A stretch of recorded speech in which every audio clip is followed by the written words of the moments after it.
Setiap kita yang pernah hidup di dunia ini pasti pernah mengalami yang namanya disakiti, difitnah, dibully, dihianati, dilecehkan, sehingga ini menimbulkan kekecewaan, kebencian, sakit hati, dan kepahitan di dalam hidup kita, dan menimbulkan keinginan untuk membalas dendam dengan berbagai usaha dan kesempatan. Dan kata yang paling tidak kita sukai pada waktu kita mengalami hal ini adalah kata pengampunan atau memberi pengampunan. Sebelum kita menolak kata-kata ini, perlu dipikirkan tentang pentingnya pengampunan. Yang pertama, sadarilah bahwa pengampunan itu menyembuhkan kita. Pengampunan tidak hanya dimaksudkan untuk orang yang melukai kita, tetapi pengampunan itu memerdekakan kita. Kita mengampuni untuk membasuh hati kita. Ampunilah musuh-musuh kita. Itulah caranya, satu-satunya cara untuk membebaskan pikiran dan perasaan kita dari racun yang ditimbulkan karena ingatan yang menyakitkan itu. Yang kedua, sadarilah bahwa pengampunan adalah prioritas yang harus langsung kita lakukan. Tuhan Yesus berkata, sebelum kita memberikan persembahan di atas mezbahnya, kemudian kita ingat ada sesuatu di dalam hati saudara kita terhadap kita. Tuhan Yesus berkata, tinggalkan dulu persembahan itu. Bereskan dulu dengan saudara kita, dengan orang tersebut. Setelah beres, kemudian kita lanjutkan untuk memberikan persembahan kepada Tuhan. Apa maksud kata-kata ini?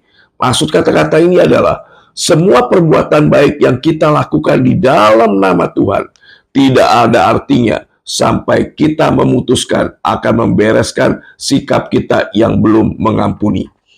Yang ketiga yang perlu kita ketahui adalah ampuni itu, pengampunan itu seutuhnya.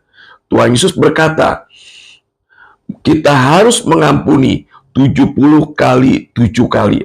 Artinya, intinya, ampunilah sampai sikap mengampuni menjadi suatu kebiasaan.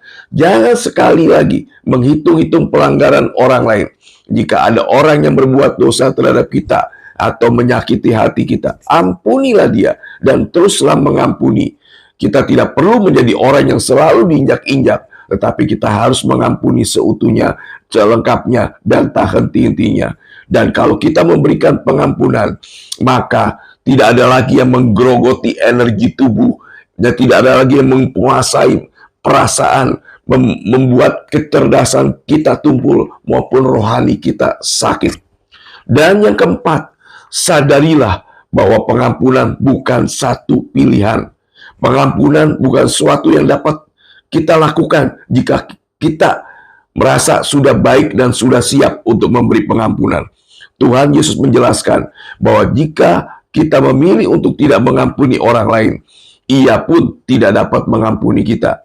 Jadi, perlu kita memberikan pengampunan agar Bapa di surga mengampuni juga kesalahan kita.